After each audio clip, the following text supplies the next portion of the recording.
मैं कहना चाहता हूं कि भारतीय जनता के पार्टी के प्रवक्ता जो है बयानों को लेकर तो पहली बात तो चर्चा बिल्कुल भी ना करें। जी। क्यों? जब सबसे बड़े नेता अमित शाह जी बंगाल में जाकर बेशक उन्होंने ममता बनर्जी के लिए कहा, लेकिन मैं उनके बयान को यहां पे बात करना चाहता हूं। उन्होंने कहा था कि ममता बनर्जी ऑपरेशन सिंदूर का विरोध इसलिए कर रही है क्योंकि वो अपने मुस्लिम वोट बैंक के लिए बचाना चाहती हैं। क्या भारतीय जनता पार्टी के नेता ये मानते हैं कि इस देश के भारत के मुसलमान जो है वो ऑपरेशन सिंदूर के विरोध में है? अगर अमित शाह जी ये बयान कहते हैं, आप कहिए कि ये बयान गलत है, नहीं होना चाहिए ऐसा बयान।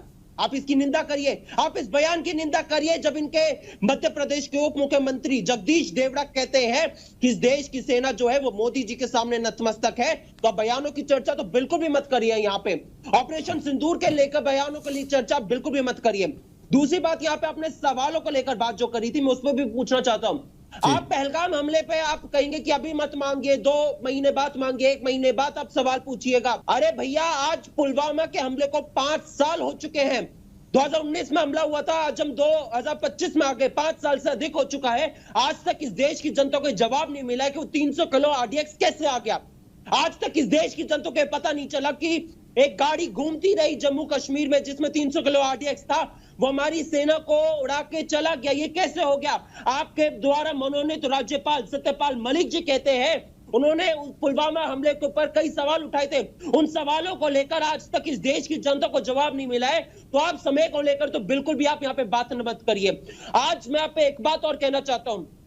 आपने नकारात्मकता को लेकर बात करी थी, हम सिर्फ और सिर्फ इस देश के सवाल को लेकर बात कर रहे हैं, इस देश की सुरक्षा को लेकर बात कर रहे हैं। हम चाहते हैं कि इस देश के प्रत्येक व्यक्ति का यह दायित्व बनता है कि वो इस देश की सरकार से सवाल पूछे। भारतीय जनता पार्टी अपने आप को देश समझने की जरूरत बिल्कुल भी मत करिए।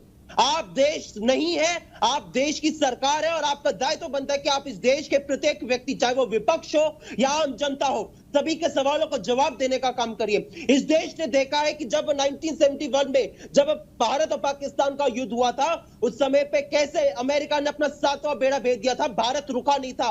भारत की जो प्रधानमंत्री थी इंदिरा गांधी, जिन्होंने 2 टूक में अमेरिका को जवाब दिया था। अमेरिका के राष्ट्रपति को कहा कि भारत के हित में जो भी निर्णय होगा वो वही लेंगे। आज सवाल पूछा जाएगा। आज के मैं थोड़े मुद्दे से थोड़ा इधर जाना चाहता हूं, लेकिन मैं एक बात करना चाहता हूं।